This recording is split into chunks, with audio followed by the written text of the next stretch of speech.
성령 강림후 제10주 교회력에 따른 성서일과 성경 봉독이 있겠습니다.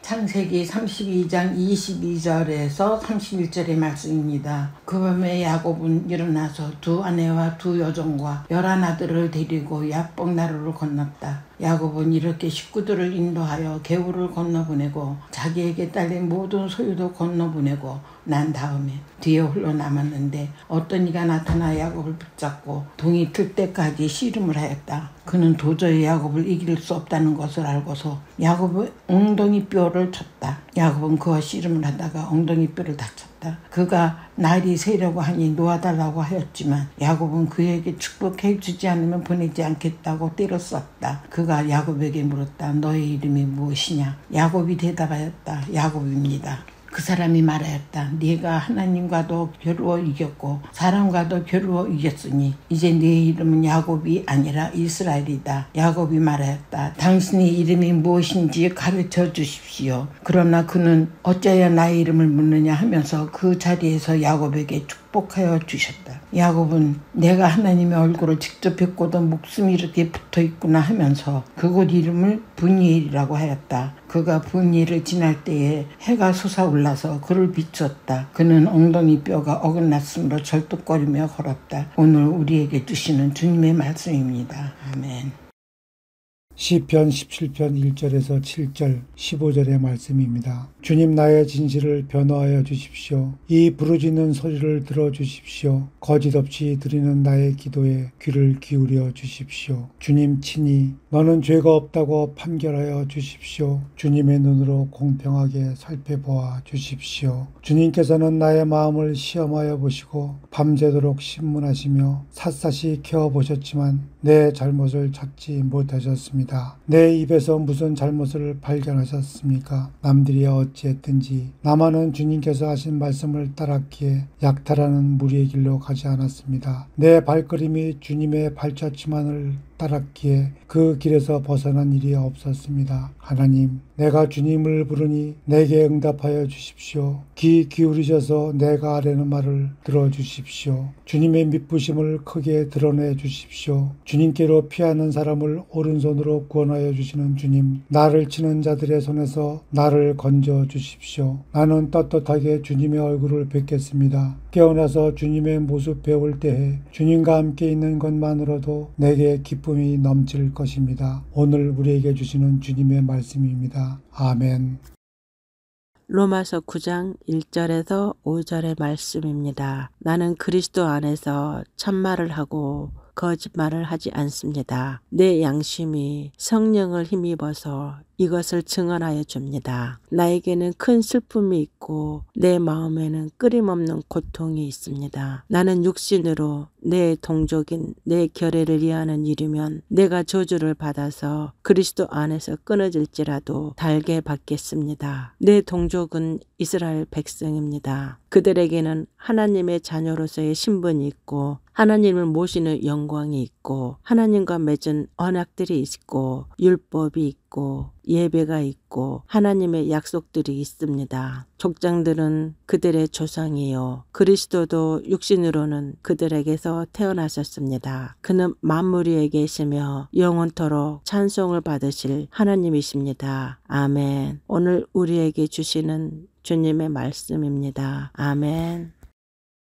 마태복음 14장 13절에서 21절의 말씀입니다. 예수께서 그 말을 들으시고 거기에서 배를 타고 따로 외딴 곳으로 물러가셨다. 이 소문이 퍼지니 무리가 여러 동네에서 몰려나와서 걸어서 예수를 따라왔다. 예수께서 배에서 내려서 큰 무리를 보시고 그들을 불쌍히 여기시고 그들 가운데서 앓는 사람들을 고쳐주셨다. 저녁때가 되니 제자들이 예수께 다가와서 말하였다. 여기는 빈 들이고 날도 이미 저물었습니다. 그러니 무리를 헤쳐보내어 제각기 먹을 것을 사 먹게 마을로 보내시는 것이 좋겠습니다. 예수께서 그들에게 말씀하셨다. 그들이 물러갈 필요 없다. 너희가 그들에게 먹을 것을 주어라. 제자들이 예수께 말하였다. 우리에게 있는 것이라고는 빵 5개와 물고기 2마리밖에 없습니다. 이때 예수께서 말씀하셨다. 그것들을 이리로 가져오너라. 그리고 예수께서는 무리를 풀밭에 앉게 하시고 나서 빵 5개와 물고기 2마리를 들고 하늘을 우러러 보시고 축복해 기도를 들으신 다음에 떼어서 제자들에게 주시니 제자들이 이를 무리에게 나누어 주었다. 그들은 모두 배불리 먹었다. 남은 부스러기를 모으니 12강주리에 가득 찼다. 먹은 사람은 여자들과 어린아이들 외에 어른 남자만도 5,000명쯤 되었다. 오늘 우리에게 주시는 주님의 말씀입니다. 아멘. 우리 한번 기도하시고 함께 말씀 나누도록 하겠습니다.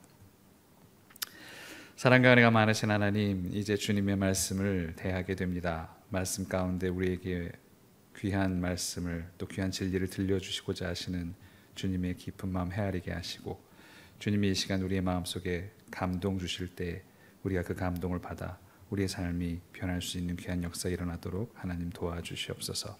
시종일관을 주님께 맡깁니다. 주님께서 성령으로 인도하시고 성령으로 우리를 하나 되게 하시고 우리의 귀를 열어주시고 우리의 마음을 열어주시옵소서. 모든 말씀으로 주 예수 그리스도 이름으로 기도드립니다. 아멘. 허기라는 거는 배고픔의 다른 말이죠. 제가 한자를 좀 찾아봤더니 처음에 그냥 허기 그러면 그냥 비어있는, 뭐 당연히 허자는 비어있다는 뜻이고요. 비어있는 기분인가 보다. 그러니까 뭐 배가 고픈 공복감 같은 거라고 생각했는데 그게 아니더라고요. 그 기자가 그 굶주릴 기자, 줄일 기자더라고요. 그 기자도 그렇더라고요. 그러니까 허기라는 게 비어 있고 줄이다 이런 뜻인 거죠.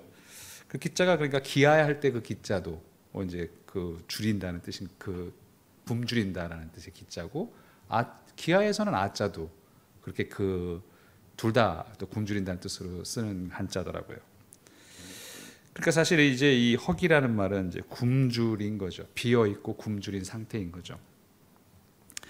이게 심해지면 진짜 말 그대로 기아의 상태에 이르게 됩니다. 기아가 굶주린다는 한자가 두 개 있으니까 정말 아마 그렇게 표현한 것 같아요. 그러니까 줄이고 줄이니까 기아 상태에 빠지는 거죠. 배고픔이 계속되면 보통 우리 일상생활에서 겪기는 좀 힘든 일이죠. 근데 기아 상태가 됩니다. 근데 기아 상태라는 건 어떻게 보면 과학 좀 이렇게 생물학적으로 보자면 영양 섭취가 극도로 부족한 상태이고 심각한 형태의 영양실조에 빠지는 게 이제 기아 상태라는 거죠. 사실 인간의 경우는 그렇다고 해요. 성인 남성의 경우는 음식이 공급이 안 돼도 어쨌든 신체 안에서 여러 가지 뭐 이렇게 뭐 지방을 쓴다든가 막 이렇게 하면서 수분만 공급이 제대로 되면은 150일까지 150일? 105일 정도까지는 음식 없이 살 수 있답니다. 105일까지 105일이죠. 물론 이론적으로 그렇다는 거죠. 뭐 그게 이론적으로 그렇다는 거지 다 그럼 105일까지 그럼 음식 없이 살 수 있냐 그런 건 아니겠지만 그렇게 살 수 있대요. 그러니까 여러분이 잘 아시는 것처럼 이제 40일 금식 기도나 이런 것도 사실은 생명의 위협이 있는 건 아니라는 거죠. 그렇지만 사실은 이제 그런 기아라는 건 그런 상태가 아니잖아요. 여러분 우리가 기아 그랬을 때는 그렇게 정말 편안한 상태에서 음식 뭐 수분 잘 공급받으면서 이렇게 있는 상태가 아니라 열악한 상태 속에서 음식이 공급이 안 되는 환경 속에서 그렇게 그 상태로 빠지는 거잖아요. 그렇게 돼도 한두 달 이상이 아주 극심한 기아가 지속되더라도 사람이 죽게 되지는 않습니다. 거의 잘 다른 요인이 아니라면. 근데 죽게 되지는 않지만 몸이 굉장히 약해지고 그리고 이제 장기가 파괴되고 그리고는 이제 신체 장애나 정신 장애를 일으키기도 한답니다. 그러니까 결국은 허기가 계속되면 극단적으로 지속되면 이게 기아 상태에 이르고 그 기아가 또 계속 극단적으로 이렇게 되면 결국은 아사 굶어 죽는 지경까지 이르게 되는 거죠. 굉장히 무시무시한 일이 벌어지는 거죠. 근데 이게 몸으로도 그런데 사실 우리가 오늘 여러분에게 제목을 드린 것처럼 우리의 영혼에도 똑같이 작용이 듭니다. 영혼이라는 게 도대체 뭐 영혼이 굉장히 좀 약간 감이 안 오는 개념이죠. 뭐 마음은 알겠다. 마음은 마음은 내가 느끼고 이렇게 생각하고 뭐 그런 게 마음이라고 생각하는데 영혼이라는 것 혹은 영 이렇게 되면 그게 뭔지 잘 감이 안 옵니다, 사실은. 그러니까 어떻게 보면 이건 좀 뭐 나의 영혼이 늘 편하다는 게 내 마음이 편하다는 것도 아니잖아요. 그러니까 마음이 편한 거하고 영혼이 편한 것도 다른 얘기일 텐데 나는 마음이 편해도 영혼이 굉장히 불안하거나 영혼이 문제가 있을 수도 있는 거고 반대의 경우도 있을 수도 있는 거고 그렇겠죠. 어쩌면 이 영혼이라는 말은 우리가 어떻게 보면 비유적으로 은유적으로 사용하는 그 무엇일 거예요. 뭔가 우리가 지금 이해하거나 느껴지진 않지만 체감할 수는 없지만 우리의 몸과도 다르고 우리의 마음 상태와도 다르고 그리고 우리 머리나 마음 이런 것과 다르고 뭔가 다른 인간의 우리의 영역으로 이제 우리가 비유하는 거겠죠. 근데 거기가 왜 중요하냐면 어떻게 보면 우리가 성령님이 머무신다 했을 때는 그 자리가 그 자리인 거죠. 우리의 영혼에, 우리의 영에 머무신다고 했을 때 그게 우리 머릿속이나 마음속에 의식 속에 존재하신다는 건 아니잖아요. 그러나 이제 우리는 무언가 정확하게 알 수는 없겠지만 그 어떤 영혼이라는 것, 어떤 영이라는 것, 그 속에 하나님이 계시다, 하나님의 영이 머물러 계시다라고 우리는 그렇게 생각합니다. 아마 우리가 이해할 수 없는 것이기 때문에 그렇게 우리가 비유적인 언어로 표현할 수밖에 없는 것 같아요. 그러니까 사실은 영혼이 허기진다는 이야기는 여기에 문제가 생긴다는 얘기겠죠. 우리의 영혼이 허기가 진다라는 말은 그 영이 허기가 진 상태라는 건 그러니까 아마 이런 상태인 것 같아요. 원래 그 우리의 영 속에는 하나님의 영이 머무르시고 하나님의 영으로 충만해 있어야 되는데 그게 그렇게 되지 못하는 상태겠죠. 그 영양 공급이 되지 않는 상태, 하나님의 영이 무언가 빠져나가거나 부족해져 있는 상태, 그런 상태가 어쩌면 우리가 생각하는 영혼의 허기라는 것일 수도 있지 않을까? 그런 생각을 해봤습니다. 영혼이 허기가 지면 어떤 일들이 벌어질까 상상을 해봅니다. 기아가 된다고 죽지는 않죠. 뭐 굶주려 허기가 넘어서 기아가 된다고 죽지는 않습니다. 영혼도 마찬가지일 것 같아요. 영혼이 허기 정도 느낀다고 그래도 허기 정도면 그래도 조금 나중에 좀 채워질 수도 있지만 이게 계속돼서 영양실조 상태가 돼버리면 죽지는 않지만 망가지겠죠. 몸이 그런 것처럼. 몸의 허기가 인간의 몸을 약하게 만들고 장기를 파괴하고 신체와 정신에 장애를 일으키는 것처럼 영혼의 허기도 이와 비슷하게 우리의 영혼을 파괴해 나갈지도 모릅니다. 그렇다면 이 영혼의 허기를 일으키는 그런 요소들, 요인들이 뭘까? 어쩌면 오늘 성경의 그 본문들은 그 우리의 영혼의 허기를 일으키는 요소들을 세 가지 정도에서 보여주는 것이라고 볼 수 있지 않을까라는 생각을 해봤습니다.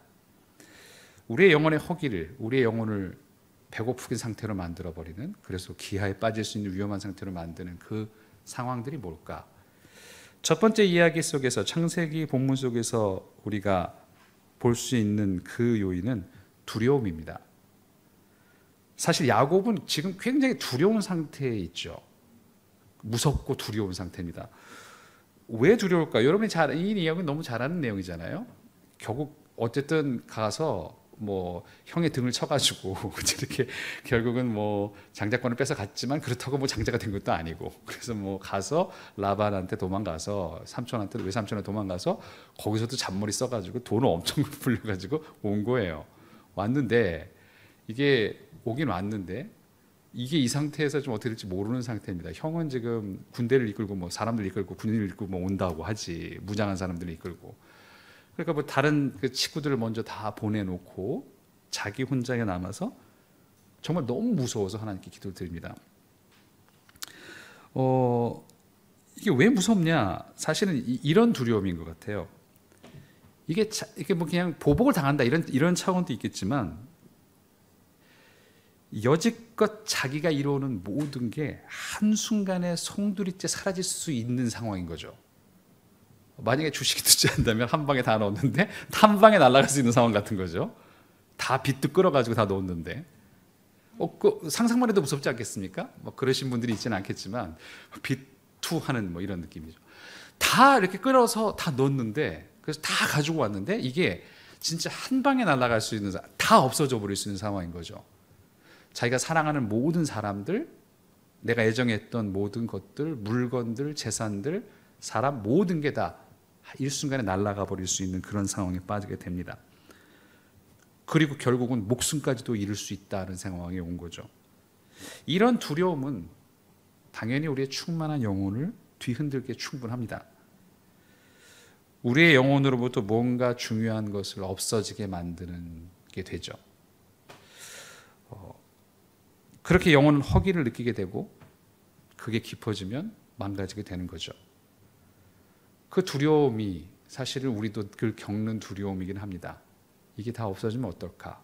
무언가 이 안정적인 삶이 깨지면 어떨까? 그런 전전긍긍한 두려움 속에서 그런 상황들을 맞닥뜨리게 되고 그 두려움으로 어떻게든 더 많이 가지려고 하고 그걸 어떻게든 유지하려고 하는 노력들을 보게 됩니다. 그런데 어쩌면 성경은 그렇게 얘기하고 있는지도 모르죠. 그 두려움이 너의 영혼을 허기지게 만드는 것이다. 자, 두 번째 있는 시편의 이야기는 뭘까요? 두 번째 시편을 잘 읽어보면 우리가 읽는 때 시편 시인의 기자의 마음이 어떤 마음이요? 이런 거죠. 쭉 읽어보면 하나님 뭐 변호해 달라고 막 얘기를 하잖아요. 자기는 정말 잘못한 게 없다는 거죠. 너는 죄가 없다고 얘기해 달라. 이게 뭐냐면 결정적인 이 시인의 심정은 억울함이에요. 너무 억울한 거죠. 이제 그게 나는 정말 아무 죄가 없는데 7절에 보면 죄가 없는데도 무슨 사람이 있는 거냐면 나를 치는 자들이 있다는 거예요. 자, 이런 상황, 그러니까 원통한 상황인 거죠. 너무 억울하고 이런 상황도 우리가 잘 맞닥뜨리는 상황입니다. 누구나 사실 오해를 받는 경험들이 있죠. 뭐 가장 가까운 가족, 아주 가까운 부모로부터 혹은 자녀로부터 혹은 배우자로부터 가족들로 인해서 형제자매든 오해를 받는 상황들이 있습니다. 너무 억울하죠. 이게 또 이게 지인으로부터 받을 때도 있고 동료로부터 받을 때도 있고 낯선 사람들 억울을 이게 받을 때도 있어요. 근데 진짜 억울한 상황이 뭐냐면 이게 오해가 풀리지 않을 수밖에 없는 상황 같은 것들도 있어요. 도저히 이유를 풀 수 없고 나는 결국 나쁜 사람이 되어버리고 마는 그런 상황이 얼마나 원통하겠습니까? 시인의 상황이 지금 그런 상황이죠. 정말 너무 원통해서 너무 억울해가지고 하나님께 그 얘기를 부르짖고 있는 상황이에요. 정말 나는 진짜 억울합니다. 그 억울함이라는 것이 우리의 영혼을 허기지게 만드는 부분이라는 거죠. 아마 그런 게 아주 깊이 있는 분들도 있을 거예요. 평생을 그 억울함을 풀 수 없는 경우 같은 것도 있는 경우도 있겠죠. 그게 우리의 영혼 속에 들어앉으면 그만큼 하나님의 영이 있는 자리를 침범하게 되고 자리를 뺏게 되고 그래서 결국은 그 허기를 경험하게 만듭니다. 또 한 가지를 로마서가 이야기해 줍니다. 자, 두려움이 있고 억울함이 있다면 로마서에 있는 바울의 그 상태는 무엇일까? 바울은 굉장히 큰 걱정을 하고 있습니다.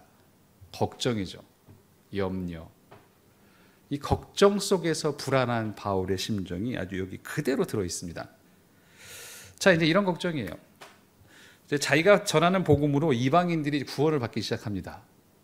이 사람을 구원받는데 정작 내 식구들은 남의 식구들은 내가 막 구원을 시켰는데 내 식구들은 이러다 이거 하나님으로부터 끊어지는 거 아니야? 라는 그 걱정이 생긴 거예요. 너무 걱정이 되니까 심지어 하나님께 뭐라고까지 기도를 하냐면 내 식구들을 이름하면 이게 내가 저주를 받아서 그리스도에게 끊어질지라도 달게 받겠다는 마음으로 그렇게 걱정하고 염려를 합니다. 바울은 너무 큰 번민과 염려 속에 있죠. 아니, 이방인들은 받아들였는데 정작 하나님과 계약을 맺은 나의 식구들은, 그래서 하나님의 자녀라고 하나님의 아들들이라고 불리는 내 식구들이 이게 구원으로부터 끊어지면 어떡하나? 이 염려가 너무 큰 염려. 이 염려가 어느 정도냐면 2절에 보면 이렇게 얘기했죠.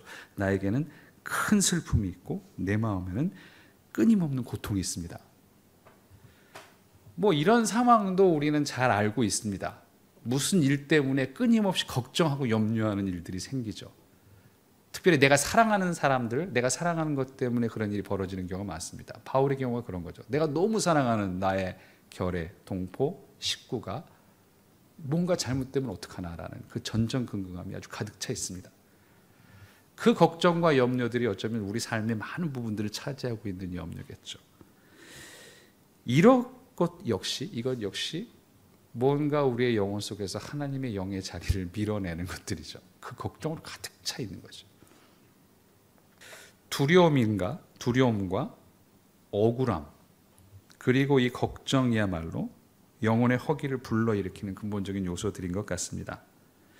이런 속에 놓인 영혼은 영양 상태가 아주 잘 이렇게 되어 있는 그런 풍부한 상태가 아니라, 건강한 영혼이 아니라 허기진 영혼이 됩니다. 그리고 이 영혼의 허기가 계속되면 영혼의 기아 상태에 빠지게 되는 거죠. 근데 문제는 뭐냐면 이 영혼의 허기는 몸도 느끼지 못하고 마음도 느끼지 못한다는 사실입니다. 알지도 못해요. 영혼의 허기가 지면 사실 알지 못합니다. 여러분들 그 로마서 8장 26절에 그런 말씀이 굉장히 유명한 구절이니까 특별히 뭐 띄워드리진 않더라도 유명한 구절, 이와 같이 성령께서도 우리의 약함을 도와주십니다. 우리는 어떻게 기도해야 할지도 알지 못하지만 성령께서 친히 이루 다 말할 수 없는 탄식으로 우리를 대신하여 간구하여 주십니다. 이거 너무 유명한 구절이잖아요. 여기서 중요한 건 그거죠. 우리는 알지 못한다는 거예요. 우리 영혼 속에서는 그렇게 정말 간절하게 성령께서 막 탄원하고 기도하고 계시는데 우리는 아무 모르고 있어요. 몸도 모르고 마음도 모르고. 마음은 너무 편안하지 지금. 근데 지금 영혼 속에서는 엄청난 일이 벌어지고 굉장히 큰 문제가 생겼는데도 전혀 모른다는 거죠. 우리의 몸도 우리의 마음도 우리의 영혼 상태는 모르는 거죠. 배고픈 상태를 모르고 있는 거니까. 그러니까 이게 또 기아로 빠지기도 쉽습니다. 우리가 그렇게 두려워하고 그렇게 억울해하고 그렇게 걱정을 하고 있는 동안 우리의 자리들은 우리의 영혼 속에 있는 하나님의 자리는 점점점 좁아져 가고 우리의 영혼은 허기져 가고 기아로 빠지게 되죠. 그러다 혹시 만약에 우리 영혼이 아사까지 이르면 어떻게 합니까? 이거 너무 무서운 일이죠. 그런데 바로 그 지점에서 바로 하나님이 등장하신다고 오늘 성경은 우리에게 위로를 줍니다. 우리의 영혼이 허기에 빠져서 아사에 이르기 직전에 기아 속에 있을 때 하나님은 나타나셔서 거기서 우리를 구원해 주신다고 이야기하는 내용이 바로 오늘 마태복음에 있는 내용입니다. 자, 하나님이 하시는 일을 내가 보여줄까? 라고 하면서 예수님은 우리에게 이 엄청난 기적을 들려주신 거죠. 오병이어의 기적은 그냥 빵으로 배불리 먹였다. 와, 배고픈데 빵을 주셨다. 뭐 이런 식의 한 끼 해결해 주셨다. 뭐 이런 식의 내용이 아닙니다.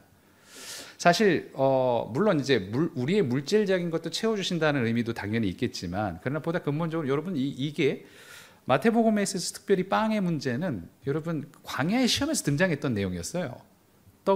이 빵을 돌을 빵으로 만들어라는 얘기였죠. 그건 뭐냐면 이 빵으로 이 물질적인 것을 먼저 해결해 줘야 되지 않겠느냐. 너의 구원이라면 네가 메시아라면 그것으로 인간을 구해야 되지 않겠느냐라는 유혹이었던 거죠. 그 유혹을 물리치신 분이 바로 예수님이었어요. 근데 그런데도 빵으로 먹였단 말이죠. 그러니까 이거는 그거가 좀 다른 의미일 거예요. 빵으로 구원하지 않겠다라는 광야의 유혹, 그런데도 불구하고 빵을 주셨다는 얘기는 아마 이런 이야기입니다. 이 기적 자체가 우리에게 주는 비유일 수 있을 거라는 거죠.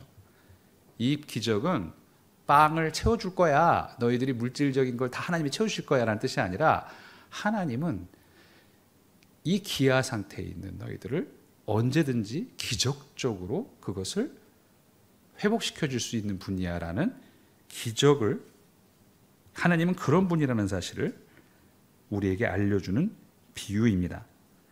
예수님이 바로 우리의 영혼의 허기를 채워주시는 분이시라는 거죠. 오병이어의 기적은 그에 대한 분명한 비유입니다. 허기를 채우는 것이 물리적으로 불가능해 보이는 상황이죠. 이건 너무나 불가능해 보이는 상황이에요. 근데 그 상황 속에서 주님은 배부르게 먹여주십니다. 자, 내가 그런 존재야. 허기를 채워줄 수 있어. 그게 안 될 것 같은 상황인데도 나는 그걸 가능하게 하는 사람이야. 사람이 아니라 하는 자야 라는 것만 말씀하시는 거죠.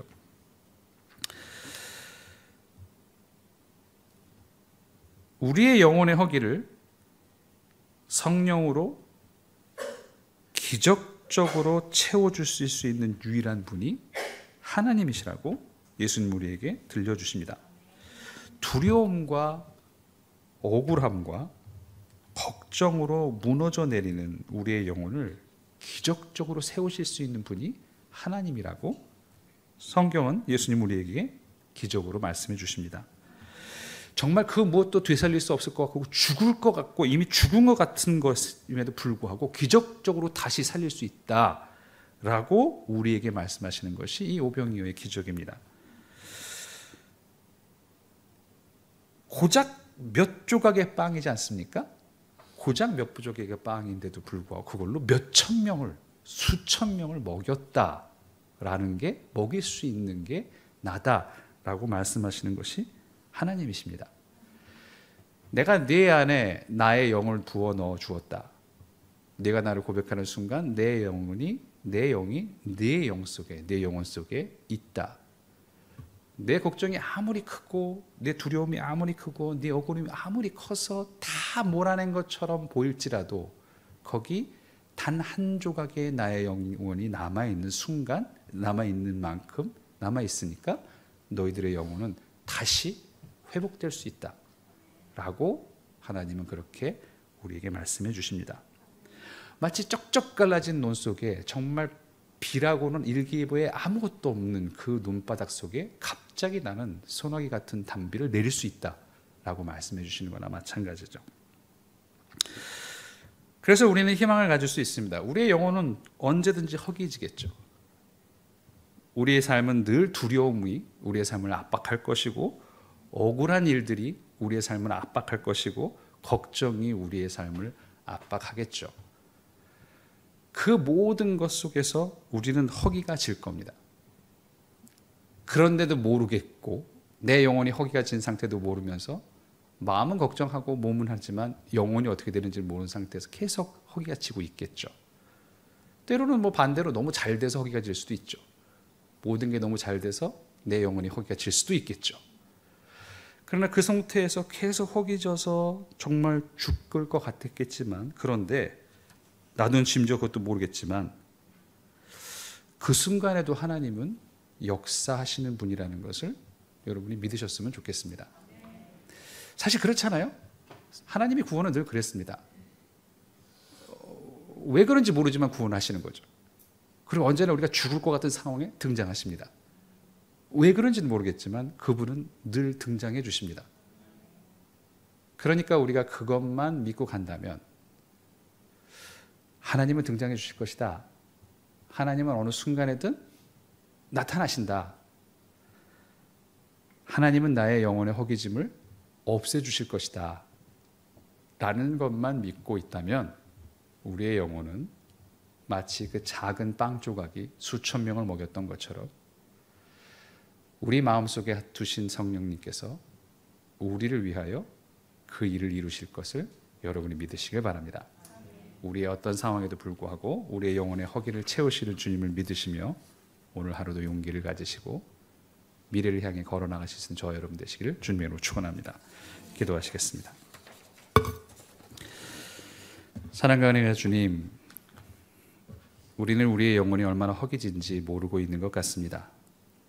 지금도 우리의 영혼은 많이 배고프고 영양실조에 걸려 있는지도 모릅니다. 우리의 삶의 걱정들이, 두려움들이, 억울함들이 모든 것을 짓누르며 우리의 영혼을 기아에 허덕이게 만드는지도 모릅니다. 하나님, 그러나 그 기아를 없애시는 주님의 기적을 이 시간 우리가 읽었습니다. 단 몇 조각의 빵으로 수천 명을 먹이신 주님의 기적을 보았습니다.